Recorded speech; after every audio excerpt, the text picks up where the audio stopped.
Hoy quiero cerrar la trilogía de Jacob. Hemos hablado 3 domingos de Jacob, este es el tercer domingo y hoy quiero cerrar la trilogía. ¿Ok?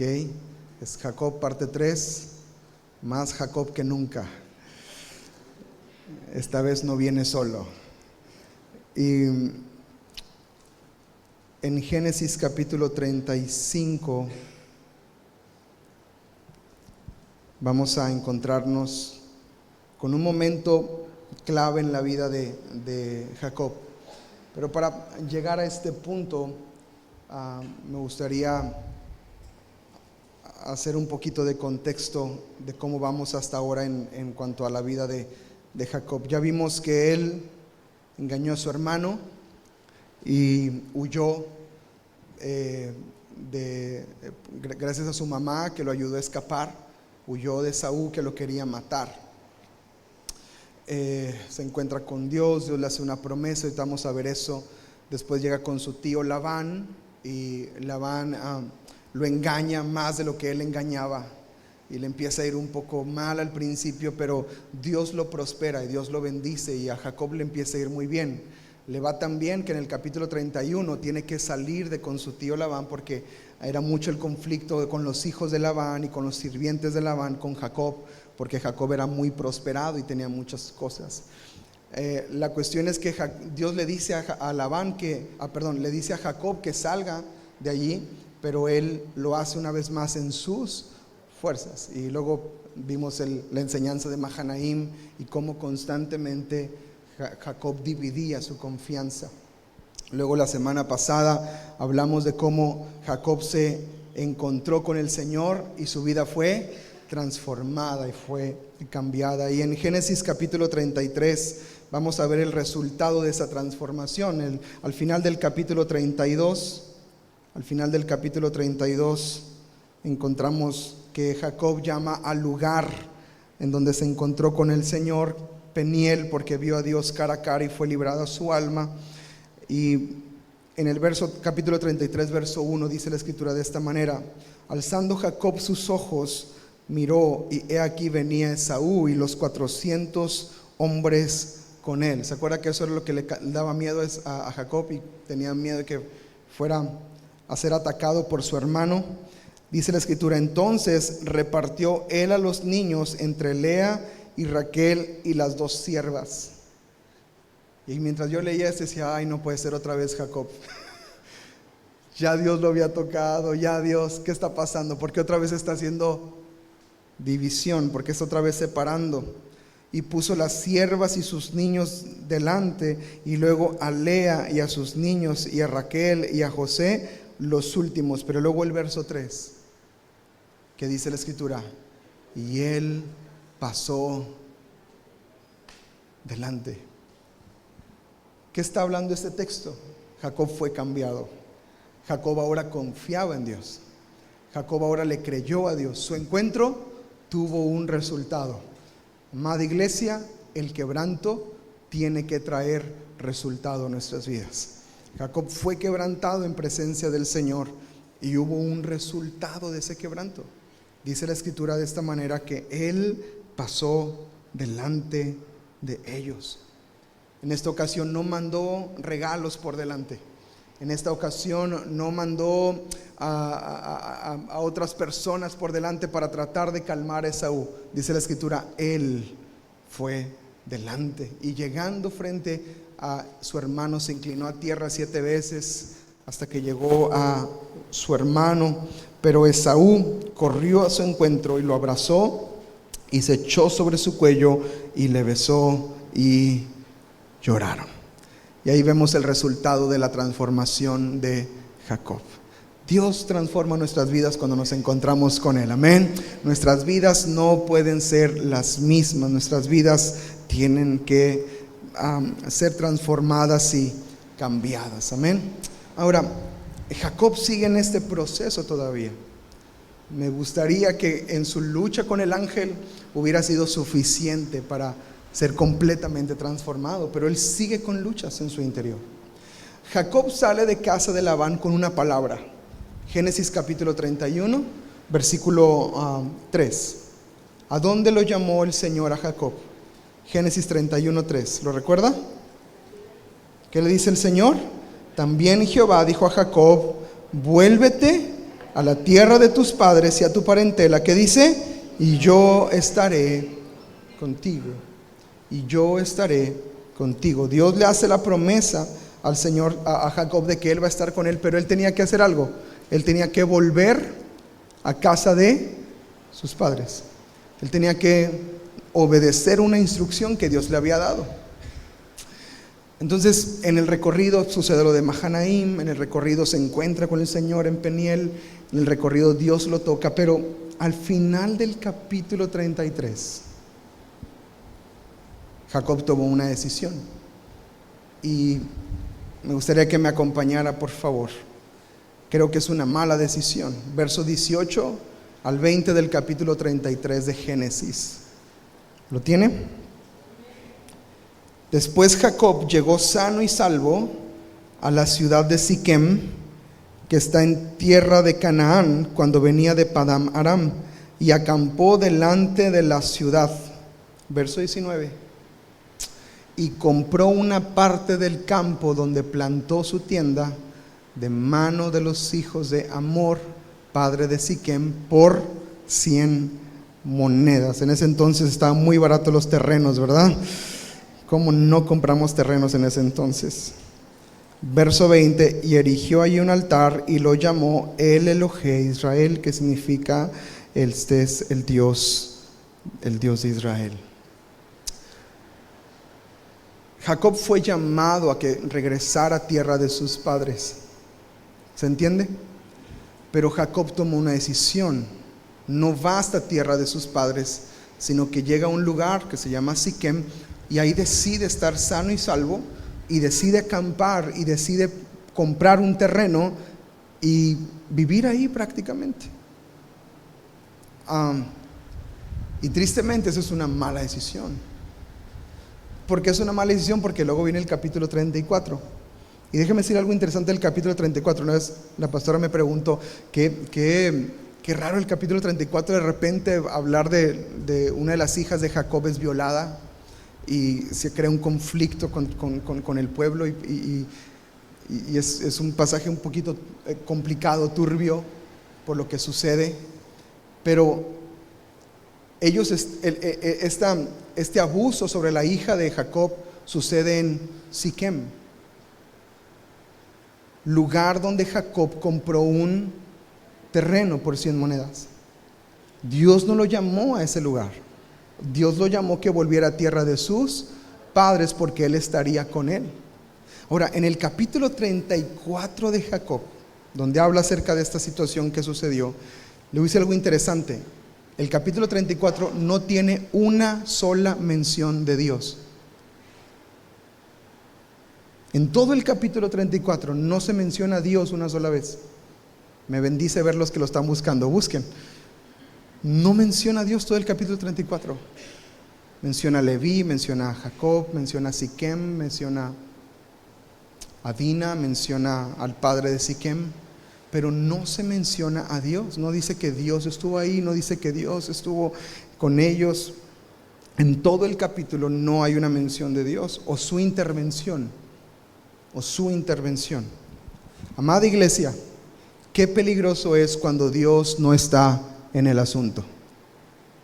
Qué peligroso es cuando tomamos decisiones en nuestra propia prudencia y en nuestra propia capacidad de creer que es lo mejor, sin depender de Dios. Jacob ya había tenido un encuentro con el Señor. Les digo que me encantaría que eso hubiera sido suficiente, pero aún así Jacob se seguía equivocando. Y si usted dice: ay, Jacob, mírese en un espejo, amado hermano, amada hermana, porque usted también se sigue equivocando. Yo también me sigo equivocando, aún después de tener encuentro con el Señor. ¿Qué significa esto? ¿Que estamos condenados para siempre? Momentos como este me recuerdan al apóstol Pablo: miserable de mí, ¿quién me librará de este cuerpo de muerte? Pero no se queda su oración en ese momento, en esa parte de la carta. El apóstol Pablo dice: pero doy gracias a Jesucristo, mi Señor y mi Salvador. Amén. Que por Él, amados, por Él somos librados de este cuerpo, amén, de esta carne que nos quiere separar del propósito. Qué importante consultar siempre a Dios. Amén.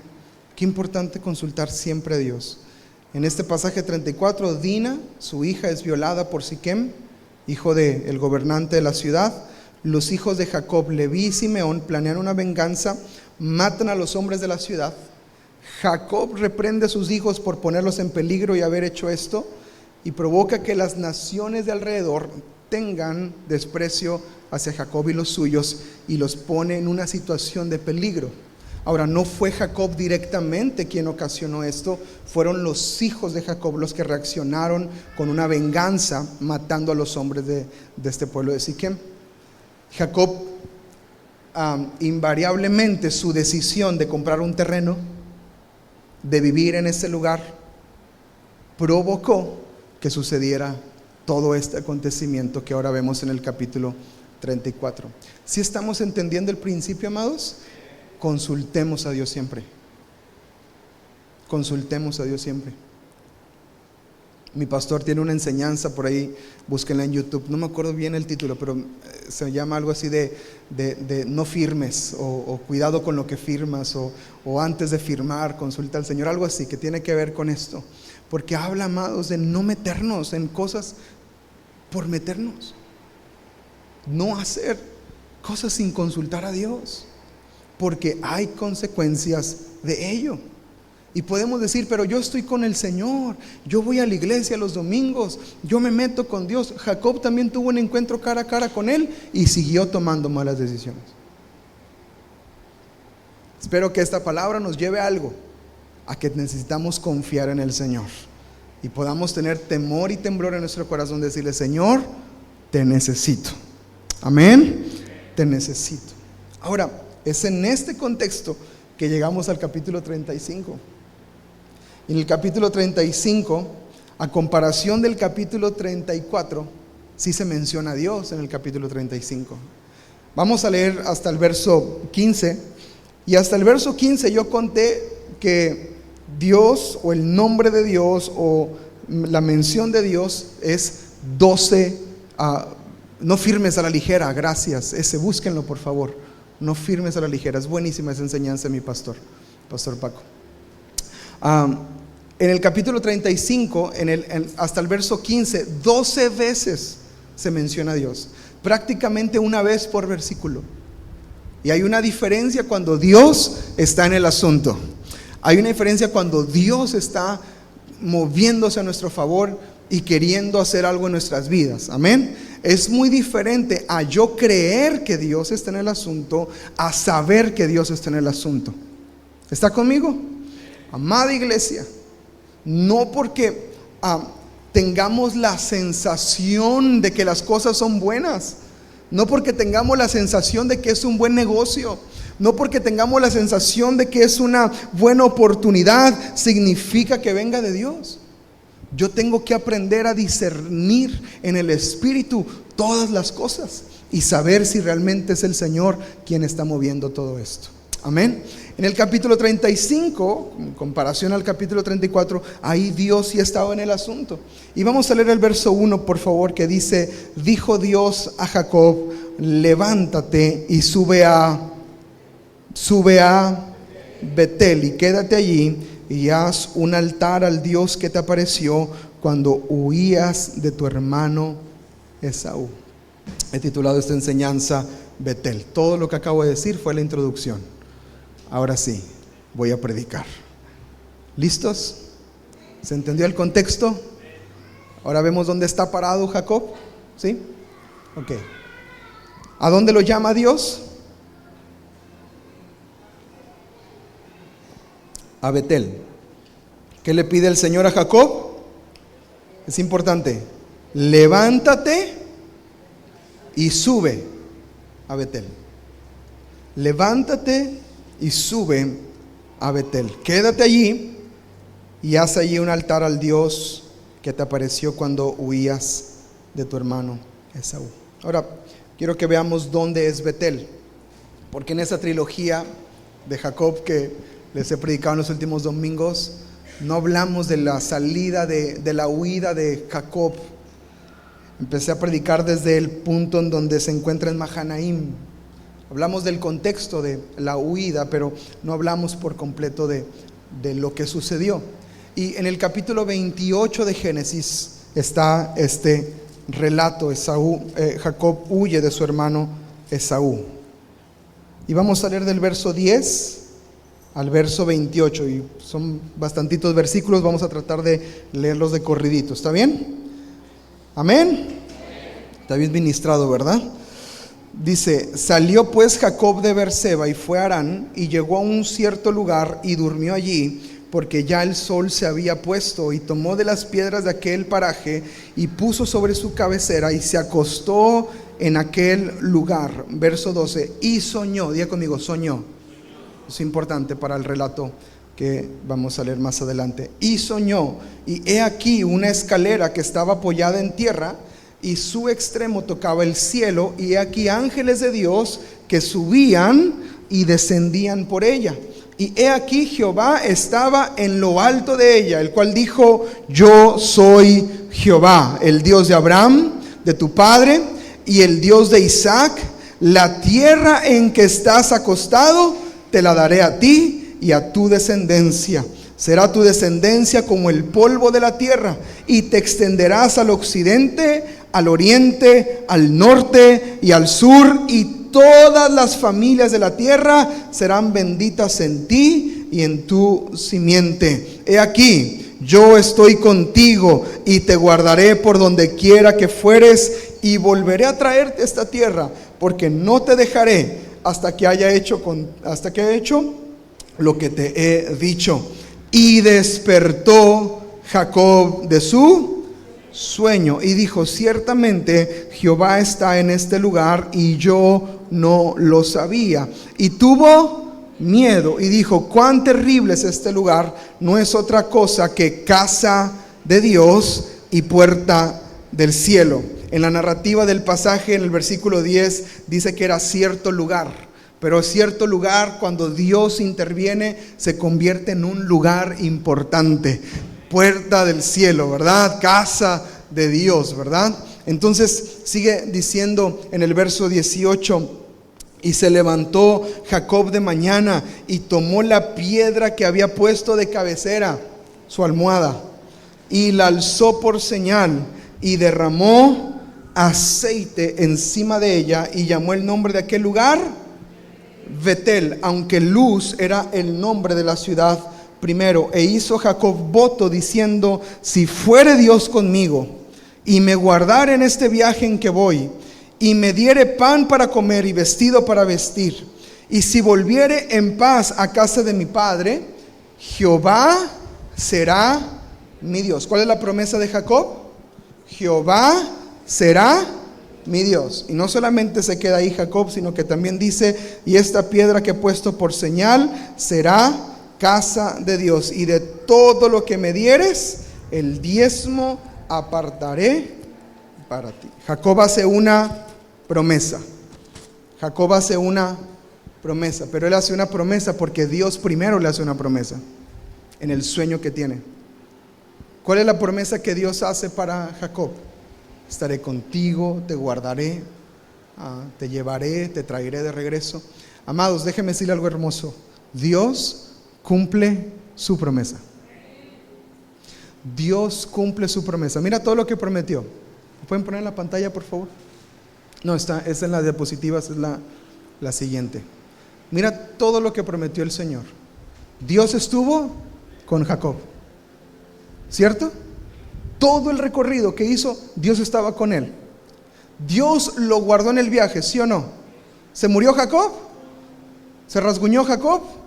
¿Se cayó Jacob? Le quebraron la cadera, que es otra cosa, pero fue Dios mismo el que lo hizo. Dios lo trajo de regreso. Capítulo 35, él está escuchando la voz de Dios que lo llama de regreso.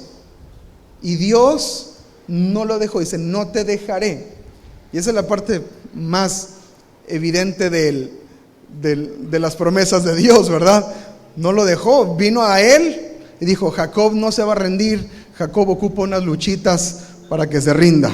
Jacob ocupa unos 2 o 3 varazos, aleluya, para corregirlo. Y viene el Señor y lo toma y lucha con él. Y vemos lo que sucede más adelante. Lo triste es que vemos que Jacob tardó en cumplir su promesa. ¿Cuál fue la promesa de Jacob? Jehová será. Y todo lo que sucedió, él fue guardado, él fue librado, Dios estuvo ahí con él, Dios lo sostuvo. Él tardó en hacer a Jehová su Dios. ¿Hasta aquí vamos bien? Necesitamos, amados, entender un poquito la vida de Jacob y adentrarnos en su manera de conducirse, porque creo que nos podemos identificar con él. Amén. Entonces, él dijo, Jehová será mi Dios y el diezmo apartaré para ti. Esa promesa vemos en otros pasajes que sí la llega a cumplir, pero el hacer a Jehová su Dios tardó hasta que no tuvo este encuentro con el Señor. Pero ahora, en el capítulo 35, ya vimos dónde es Betel. Betel es el lugar de la promesa. Amén. Betel es el lugar de la promesa. Ahí Dios le prometió, ahí Jacob también hizo una promesa. Y ahora Dios le está llamando a Jacob a que vuelva a este lugar. Y veo esto como una oportunidad más para Jacob. Dios siempre presenta oportunidades delante de nosotros de una manera hermosísima. Muchas veces sin merecerlo, Él sigue presentando oportunidades frente a nosotros. Lo importante es que tú y yo respondamos de manera correcta a la misericordia de Dios. Amén. Y dice la escritura en el verso 2 y 3 del capítulo 35, y vamos a ver esta nueva oportunidad para Jacob. Dice, entonces Jacob dijo a su familia y a todos los que con él estaban, quiten los dioses ajenos que hay entre ustedes y limpiaos y mudad vuestros vestidos y levantémonos y subámonos a Betel y haré allí altar al Dios que me respondió en el día de mi angustia y ha estado conmigo en el camino que he andado. Ahora Jacob va a Betel, sale de Siquem, sale del terreno que compró y ahora toma una decisión. Dice, ok, Dios me está llamando, esta vez voy a obedecer. Pero lo que me llama la atención en este camino a Betel es que ahora Jacob lo va a hacer bien. Ahora Jacob está decidido, aprendió de sus errores, aprendió de lo que no debió de hacer para corregirlo, y ahora vemos a un Jacob que no va solo. Dice en el verso 2, le dijo a su familia y a todos los que con él estaban. Ahora Jacob entendía que todos tenían que estar involucrados en el asunto. Entendamos el contexto. ¿En qué posición se encuentra Jacob en ese momento? Capítulo 34, en una situación de peligro. Las naciones de alrededor de Siquem, y obviamente Siquem, quieren matar a Jacob y a su pueblo. Y está en una situación de riesgo. Y Jacob esta vez no dice, sálvese quien pueda. Ahí nos vemos, voy a hacer 2 campamentos, unos para allá, otros para acá. Le dice a su familia, hey, familia, vamos a Betel. Ahora, la manera en que es narrado esta porción de la escritura usa unas palabras muy interesantes Moisés, que es autor de Génesis, y dice la escritura de esta manera: quitad los dioses ajenos que hay entre vosotros y limpiad y mudad vuestros vestidos y levantémonos y subamos. Esto, amados, es una regla de hermenéutica. Mañana vamos a seguir aprendiendo hermenéutica, ¿ok? Nos vemos mañana a las 8 de la noche y el miércoles a las 9 de la mañana.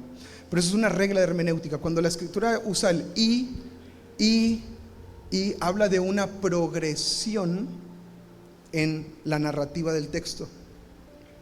Por ejemplo, lo vemos también con el apóstol Pedro en su carta, cuando cuando dice que a la virtud añadamos dominio propio, al dominio propio, amor fraternal, al amor fraternal, ¿se acuerda? Bueno, esa es como una escalera progresiva, es una continuación. Lo encontramos también en el fruto del Espíritu, porque el fruto del Espíritu es amor, gozo, paz, paciencia, benignidad, bondad, fe, mansedumbre, templanza. No está en nuestras Biblias el y gozo, y mansedumbre, y templanza, pero en el original está la escritura que habla de ese y, que es el progreso y el avance. Y en Génesis, aquí usa Moisés esto. Dice, quitemos los ídolos y limpiaos y mudad vuestros vestidos y levantémonos y subámonos. ¿Se da cuenta? Hay una progresión, y esta progresión la he titulado Camino a Betel. ¿Está listo? Vamos a ver cómo cada uno de estos puntos me enseñan a ir de la manera correcta y con el corazón correcto a presencia del Señor y a atender el llamado que Él tiene para mi vida. Vamos a hablar del camino a Betel. Ellos reciben la palabra, Jacob recibe la palabra e involucra a su familia y les da ciertas instrucciones, y vamos a poner atención a cada una de ellas. Amén. La primera, dijo a su familia y los que con él estaban: quitad los dioses ajenos que hay entre vosotros. Quitad los dioses ajenos. Empieza Jacob planteándoles una decisión que tienen que tomar todo el pueblo que va con él, sus esposas. Si recordamos en el capítulo 31, la esposa de Jacob, Raquel, toma los dioses de su padre y los esconde. ¿Se acuerda de esa porción del relato? Y su papá Labán está enojadísimo. Bueno, está bien, lárgate, pero dame mis dioses. Y Jacob no sabía lo que había hecho Raquel y dice: quien los haya agarrado, que se muera. Que por cierto, capítulo 35, Raquel muere, pero ok. El caso es que Raquel los esconde y empiezan a buscar desesperadamente y no encuentran los ídolos. Y va con Raquel: Raquel, ¿qué pasó? Y dice: discúlpeme, padre mío, estoy en la costumbre de las mujeres y no me puedo levantar. Pero ella tenía los ídolos escondidos. Entonces había ídolos allí entre Jacob y su gente. Ahora, cuando habla de dioses ajenos, significaba que también había adoración a esos dioses. Mientras Jacob adoraba a Dios, alguien más en el campamento adoraba a otros dioses. Y esto era un impedimento para poder alcanzar y llegar al propósito que Dios tenía para sus vidas. Ahora, quitar es una decisión. Diga conmigo, es una decisión. El despojarme de lo que me separa de una comunión íntima con el Señor es una decisión. El primer paso en el camino a Betel es una decisión. ¿Qué es lo que tengo que dejar? ¿Qué es lo que tengo que soltar para poder tener una comunión íntima con el Padre? ¿Qué es aquello que sigo todavía sosteniéndolo y aferrándome a Él como un ídolo en mi corazón? Porque eso es su idolatría. Todo lo que le quita el lugar a Dios. ¿De qué me sigo agarrando que no me permite ir a Betel? Amén. Hay una decisión que yo tengo que soltar. En Éxodo capítulo 20, verso 3 al 5, es el primer mandamiento dado por el Señor. Éxodo capítulo 20, verso 3 al 5. Y el Señor le dice que no tendrás dioses ajenos delante de mí. No te harás imagen de ninguna semejanza de lo que está arriba en el cielo, ni abajo en la tierra, ni en las aguas debajo. No te inclinarás a ellas, ni los honrarás, porque yo soy Jehová tu Dios fuerte, celoso, que visita la maldad de los padres sobre los hijos hasta la tercera y cuarta generación de los que me aborrecen. El Señor es celoso y Él no va a compartir su gloria con nadie. Y si hay ídolos en nuestro corazón, tenemos que tomar una decisión. Quiten los dioses ajenos. Sucedió igual con Josué más adelante en la historia, en el capítulo 24, verso 14 y 15 de Josué.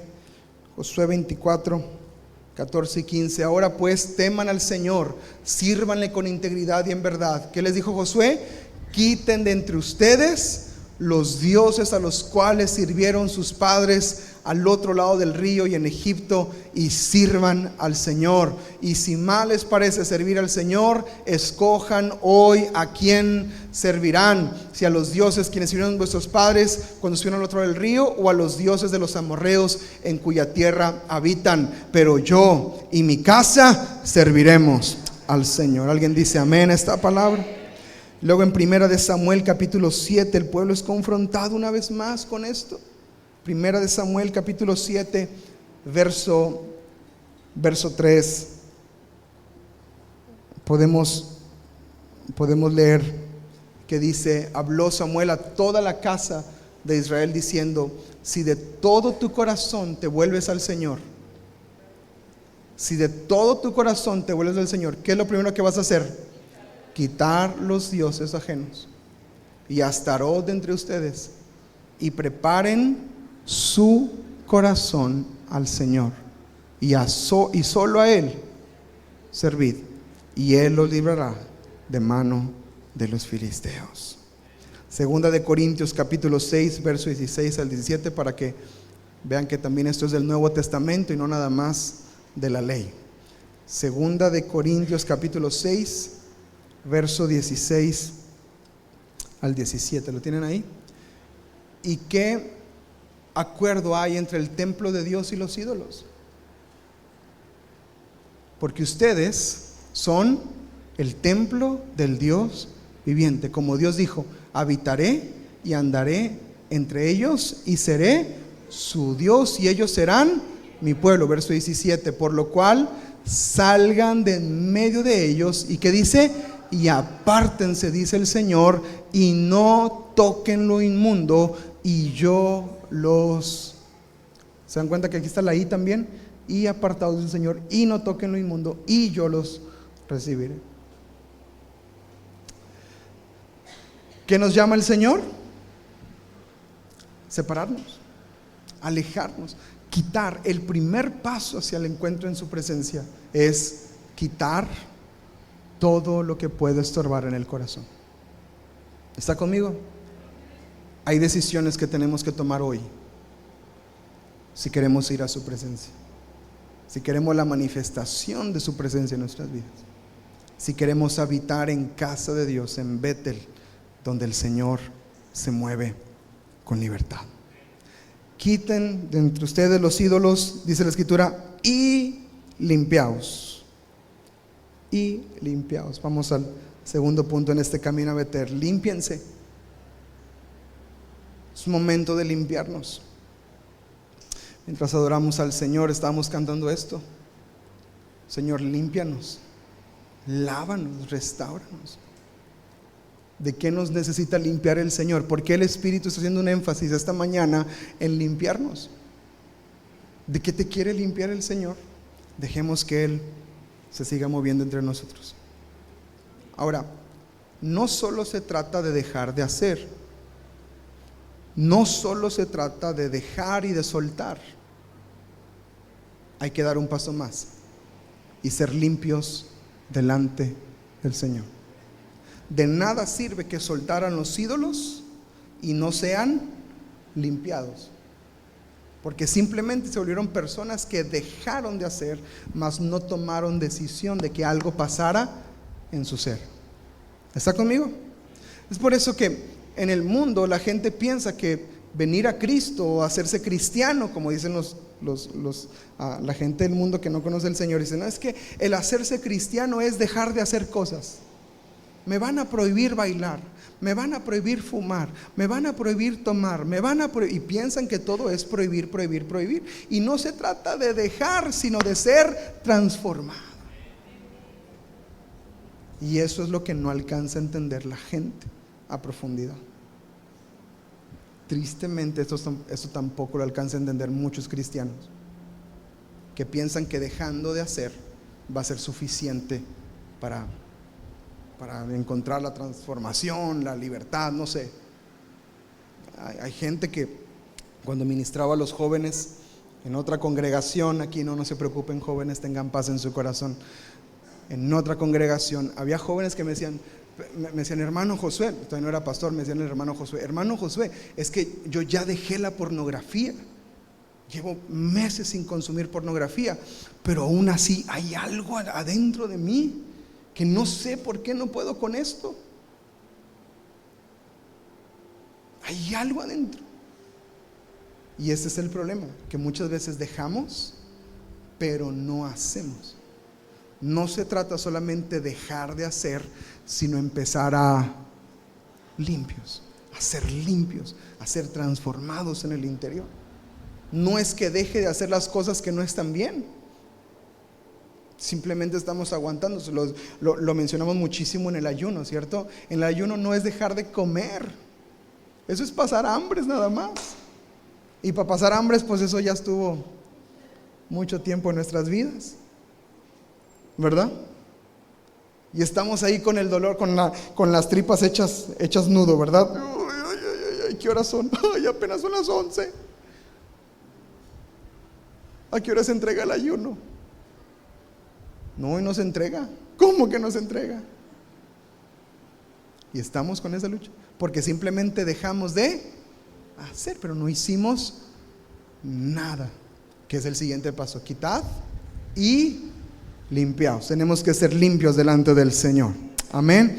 Dejar, quitar es una decisión, limpiarnos es obra del Espíritu en nosotros. Salmos capítulo 51, verso 2 y 7, David dice: Señor, lávame más y más de mi maldad y límpiame de mi pecado, porque yo reconozco mis rebeliones y mi pecado está siempre delante de mí. Contra ti solo he pecado y he hecho lo malo delante de tus ojos, para que seas reconocido justo en tu palabra y tenido por puro en tu juicio. He aquí en maldad he sido formado y en pecado me concibió mi madre. He aquí tú amas la verdad en lo íntimo y en lo secreto me has hecho comprender sabiduría. Y clama David: purifícame con hisopo y seré, lávame y seré más blanco que la nieve. Tenemos que pedirle al Señor que Él nos limpie y Él nos lave en su presencia. Isaías capítulo 1, por favor, verso 16. Isaías capítulo 1, verso 16. ¿Qué dice la Escritura? Lávense y límpiense, quiten la iniquidad de obras delante de mis ojos, dejen de hacer lo malo. ¿Qué nos pide el Señor en su palabra? Que podamos limpiarnos, lavarnos en Él. Ezequiel capítulo 36, verso 25. Ezequiel 36, verso 25 y 26. Esparciré sobre ustedes agua limpia, gracias Señor, y serán limpiados de todas sus inmundicias, de todos sus ídolos los limpiaré. Les daré corazón nuevo y pondré espíritu nuevo dentro de ustedes, y quitaré de su carne el corazón de piedra y les daré un corazón de carne. Alguien le da gracias al Señor. Así nos limpia el Señor en su presencia.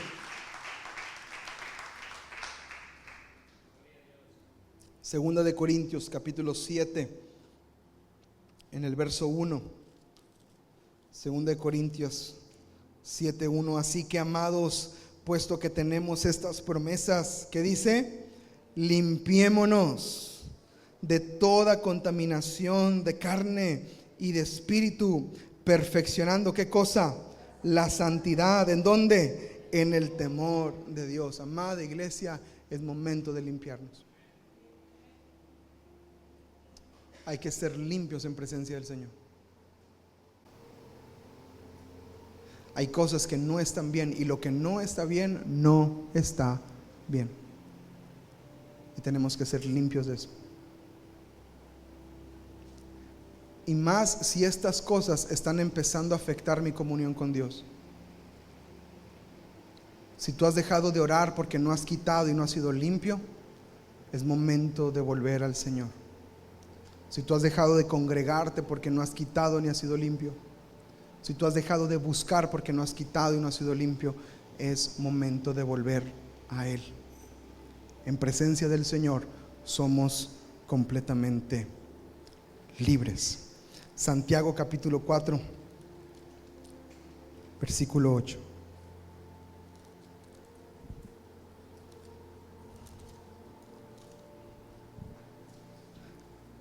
Acérquense a Dios y Él se acercará a ustedes. Pecadores, limpien sus manos, y ustedes, los de doble ánimo, purifiquen sus corazones.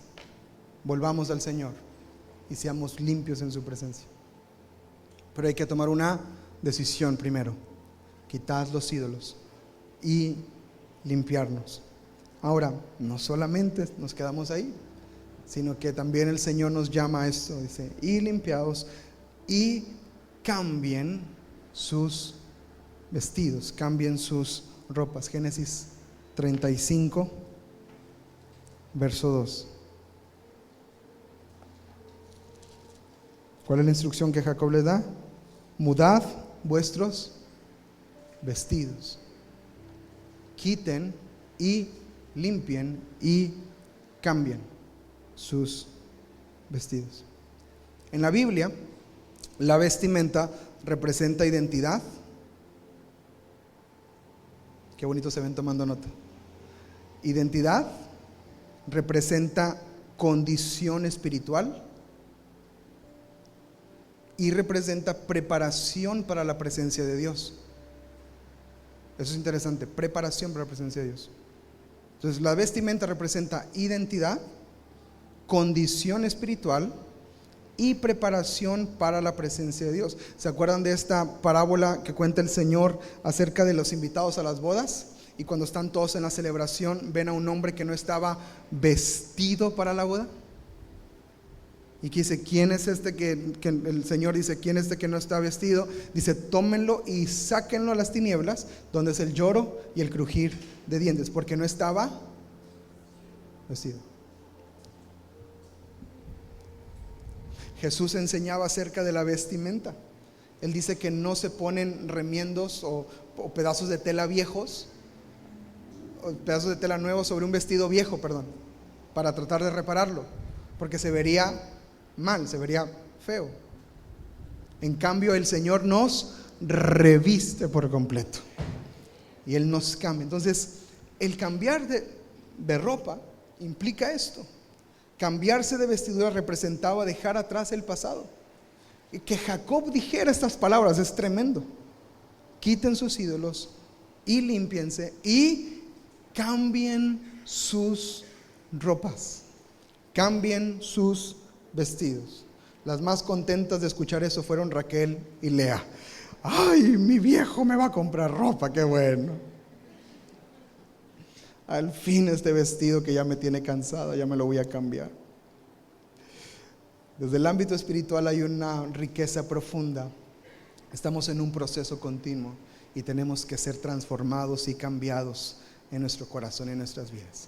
La Biblia habla mucho de esto. Isaías capítulo 61, verso 10. Isaías 61, verso 10. En gran manera me gozaré en Jehová, mi alma se alegrará en mi Dios. ¿Por qué?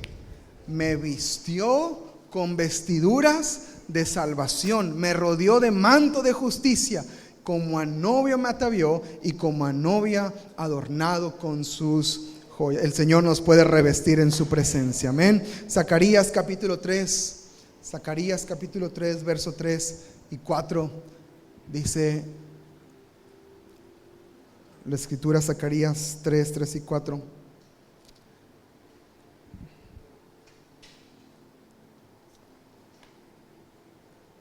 Y Josué estaba vestido de vestiduras viles y estaba delante del ángel. El Señor ya más directo no me pudo hablar, ¿verdad? Y habló el ángel y mandó a los que estaban delante de él diciendo: quítenle esas ropas feas Y a él le dijo: mira que he quitado de ti. Cuando quita el vestido, se está refiriendo a su pecado. Y dice: y te he hecho vestir de ropas de gala. El Señor nos puede revestir, amén. Efesios capítulo 4 es un pasaje bastante conocido también. Efesios capítulo 4, verso 22 al 24. ¿Lo tienen ahí?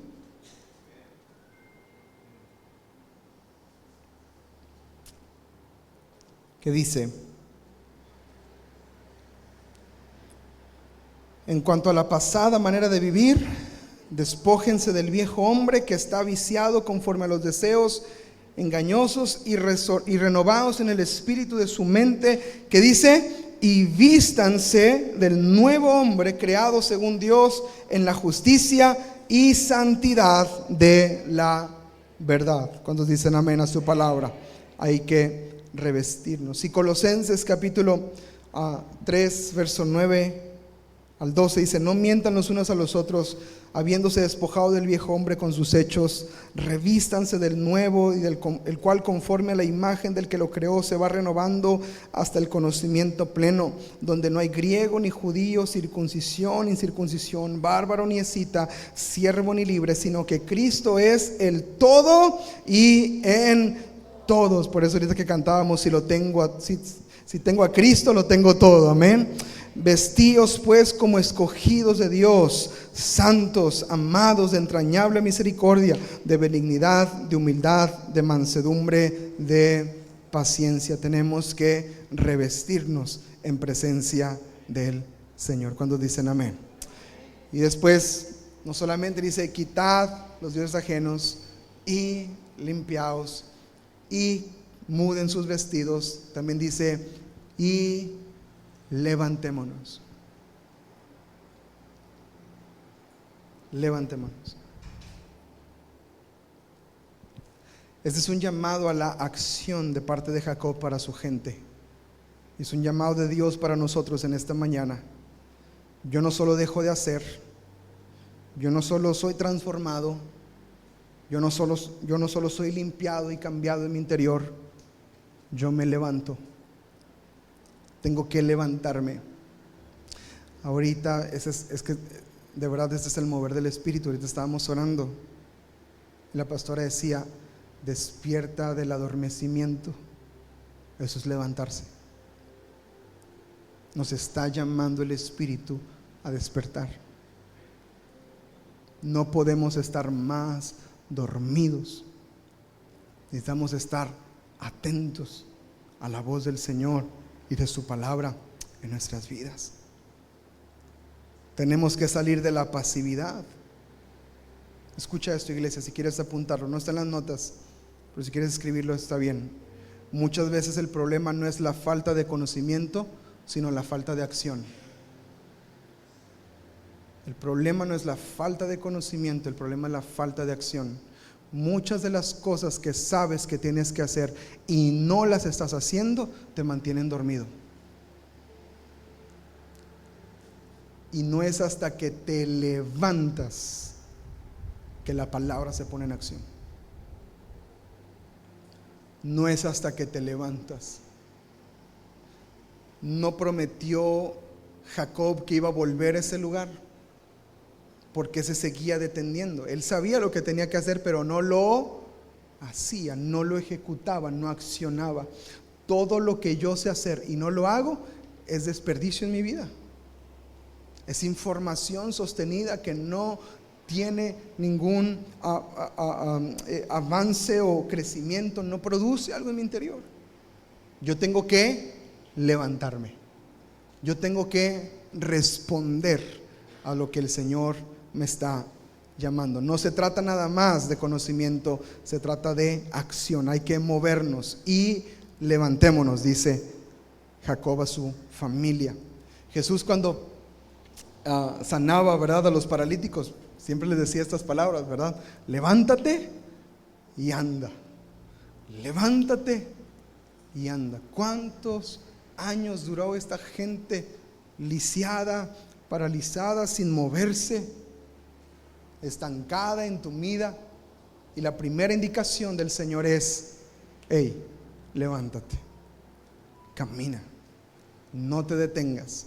Hay una implicación espiritual en estas palabras de nuestro Señor Jesucristo, en esa operación de sanidad. Isaías capítulo 60 verso 1: levántate y resplandece, porque ha venido tu luz, castillo del rey Cancún, y la gloria de Jehová ha nacido sobre ti, dice el Señor.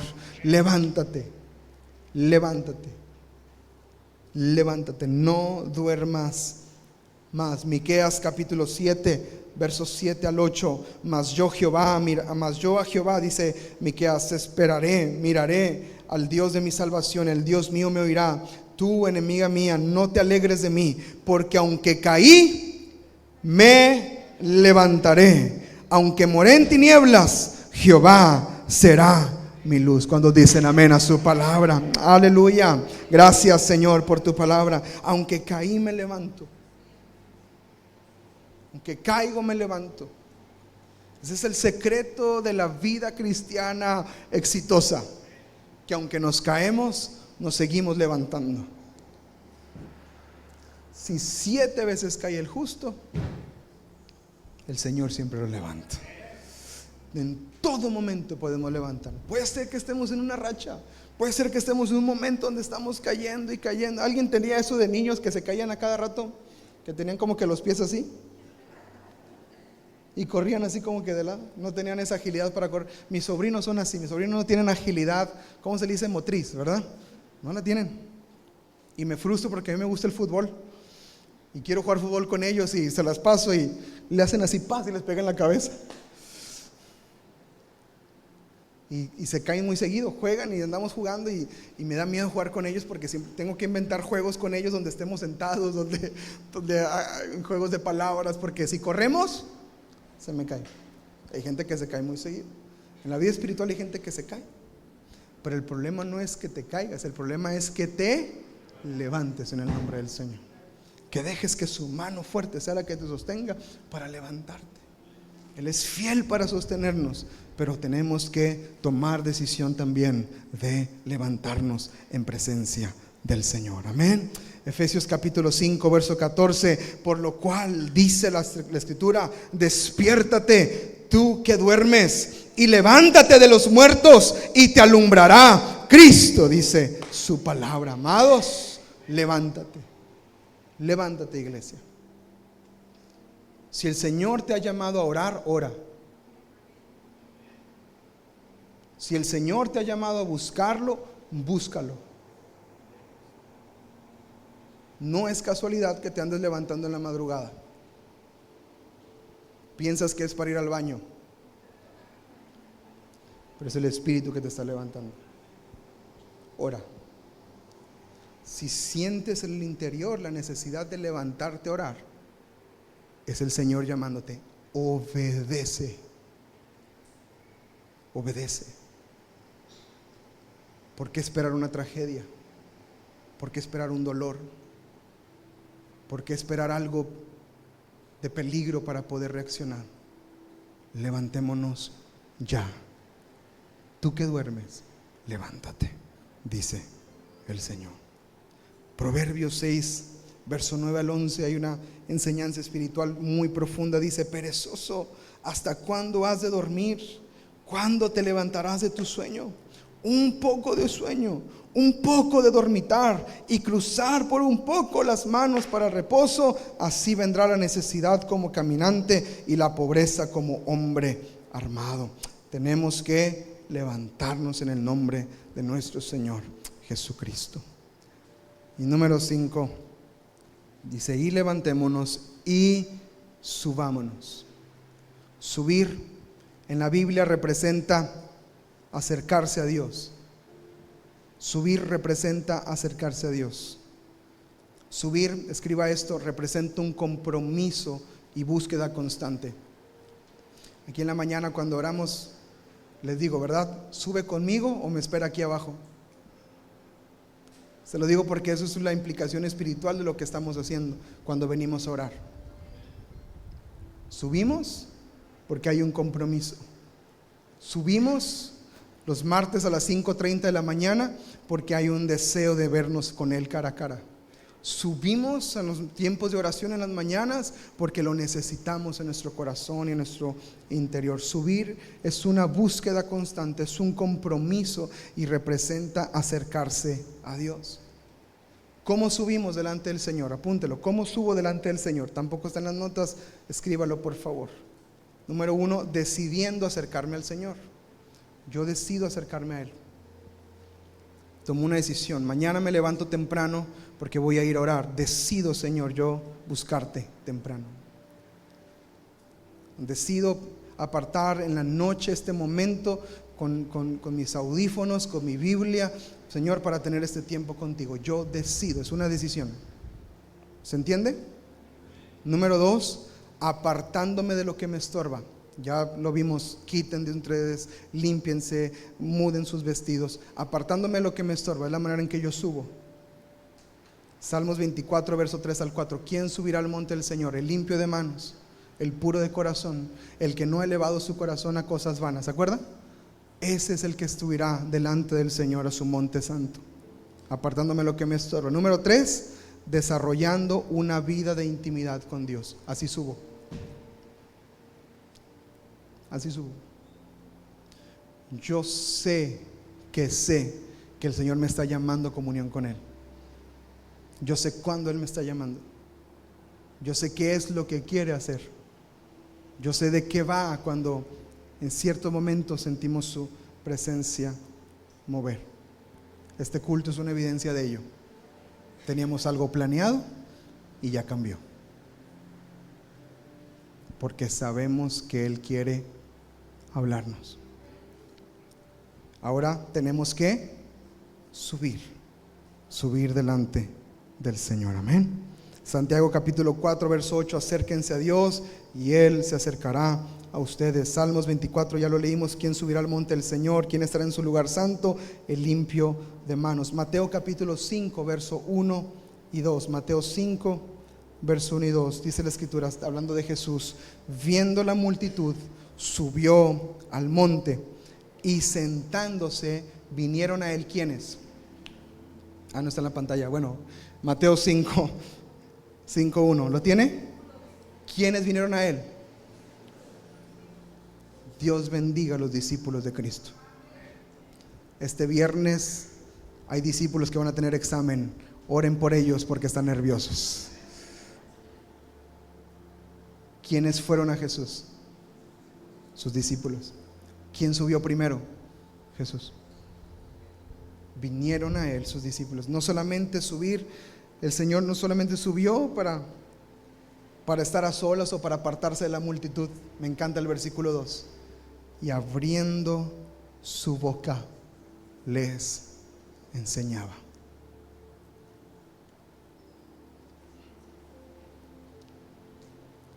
Gracias, Señor, porque tú nos llamas a subir y queremos subir delante de ti, Señor. Se me acabó el tiempo, pero me aguanto un poquito más. Entonces, Génesis 35, 1 al 3, ya lo repasamos y vemos la decisión que toma Jacob. Esta ocasión Jacob lo va a hacer bien. Esta ocasión Jacob se prepara para ir delante del Señor. Esta vez Jacob no va solo, lleva a su familia y lleva a todos con él. Esta vez Jacob hace lo que tiene que hacer para ir delante del Señor. Ellos cumplen su pacto, versículo 4. Así dieron a Jacob todos los dioses ajenos que había en poder de ellos y los zarcillos que estaban en sus orejas, y Jacob los escondió debajo de una encina que estaba junto a Siquem. Verso 5. Y salieron, y miren la protección de Dios sobre sus vidas. Acuérdense del capítulo 34, las naciones quieren matar a Jacob y a su familia. Verso 5. Salieron, ¿qué dice? Y el terror de Dios estuvo sobre las ciudades que había en sus alrededores, y no persiguieron a los hijos de Jacob. Cuando tú obedeces, Dios te guarda y te bendice. Cuando eres obediente, Dios se encarga aún de remendar nuestras, no sé cómo decirlo en hebreo, nuestras errores, nuestras cosas que cometemos. Él tiene misericordia cuando obedecemos su palabra. Verso 6. Y llegó Jacob a Luz. Ahí está otra vez, mismo lugar del capítulo 28, que está en tierra de Canaán. Esta es Betel. Él y ¿quién más? Y todo el pueblo que con él estaba. Me recuerda a este salmo que dice: yo me alegré con los que me decían, a la casa del Señor iremos. Me encanta que no Jacob llega solo. Jacob viene acompañado de su familia en esta ocasión. Cuando dice la escritura, edificó allí un altar y llamó al lugar El Betel, porque allí le había aparecido Dios cuando huía de su hermano. Llegaron al destino con ropas diferentes, limpios, se levantaron, subieron, quitaron los dioses ajenos. Ahora están en el lugar donde deben de estar, en el momento que deberían de estar. Digo nuestra hermana Lore, ¿verdad? Antes de empezar el culto, estamos en el mejor lugar y en el mejor momento. Aleluya por esa palabra. Estamos en donde debemos de estar, y ahora con el corazón como debe de ser y con el corazón correcto. Y de repente me topo en mi estudio de la Biblia con el versículo 8 y digo: ¿qué tiene que ver?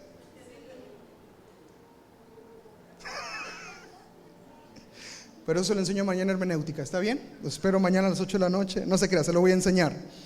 Entonces murió Débora, ama de Rebeca. ¿Quién es Rebeca?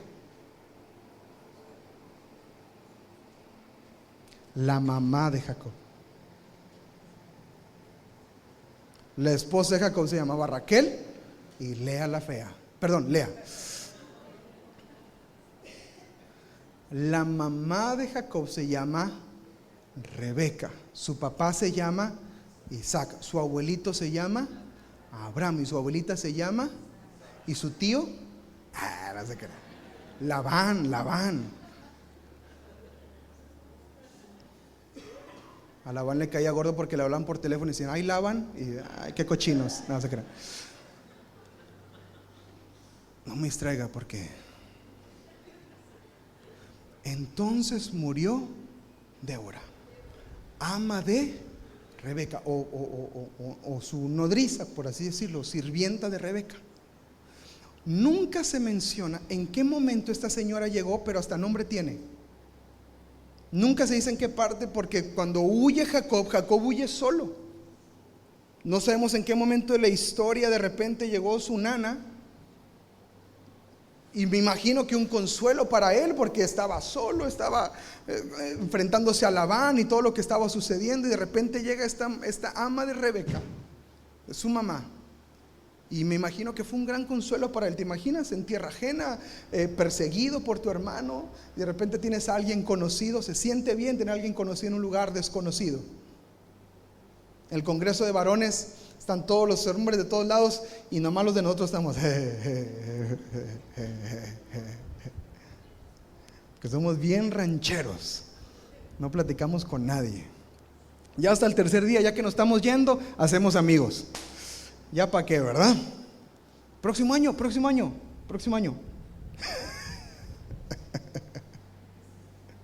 Pero se siente bien tener a alguien conocido en un lugar desconocido. Y Débora fue eso para Jacob. Esta mujer fue eso para Jacob. Entonces yo decía: ¿qué tiene que ver la muerte de Débora? ¿Por qué se menciona? Es más, dice, fue sepultada al pie de Betel, debajo de una encina la cual fue llamado Alon Bakut. En sus notas, si es que su Biblia tiene notas, al final va a encontrar qué significa Alon Bakut. Significa, verso 8, esto es la encina del llanto. Una señora que aparece de la nada, ahora todos le lloran. ¿Quién es Débora? ¿De dónde aparece Débora? Pero yo, analizando el texto y estudiando el texto y repasando el texto, ¿por qué en este encuentro de Dios y de su familia y Jacob con su gente, y ahora haciendo las cosas, qué está pasando? Y hay que ir al contexto. Lo vamos a aprender mañana en hermenéutica. ¿Quién está escribiendo esto? Moisés. ¿A quién se lo está escribiendo? A su pueblo, a los descendientes de Jacob, de Israel. Están conociendo su historia. Están conociendo la historia del abuelo, del tatarabuelo y de todas sus generaciones. Y está siendo representado el corazón de Jacob y lo que estaba sucediendo con él en ese punto de la historia. Débora representa el momento de transición para Jacob. Otra vez no se menciona en qué punto llegó esta mujer a su vida. Muy probablemente enviada por su mamá Rebeca, obviamente. Cuida a mi hijo. Y este pasaje, analizándolo, y tiene un sentido de por qué está aquí. Toda la palabra es inspirada por Dios y es útil para enseñarnos. Este pasaje es un símbolo del cierre de un ciclo en Jacob. La muerte de Débora representa que Jacob ya no es el joven engañador que huyó de su hermano. Jacob ya no es este joven que huyó de su casa. Jacob ahora es un hombre transformado. Es muy similar a lo que pasó con Sara en Génesis capítulo 23. Marcó un punto de cambio en la vida de Isaac cuando muere Sara. Lo mismo está sucediendo, es una repetición. Moisés utiliza de manera magistral puntos estratégicos de la historia de sus antepasados para que el pueblo lo conociera y supiera los momentos de transición que sus padres estaban pasando. Débora murió. Vino un cambio en Jacob. Versículo siguiente, por favor, verso 9. Dice la escritura: apareció otra vez Dios a Jacob. En el capítulo 28 leímos que Jacob había soñado, tuvo visión, no se le apareció, soñó. Es muy diferente. Aquí la escritura dice que se le apareció. Lo mismo que pasó en Peniel. El Señor se le apareció y luchó con él cuando había vuelto de Padán Aram, y no dice que hubo pleito, no dice que hubo luchita, simplemente dice que lo bendijo. ¿Te imaginas al Señor? Y Jacob estaba chueco, acuérdese. Ay, Señor. ¿Cómo va ahí la caderita, mi Jacob, que dice? ¿Todo bien?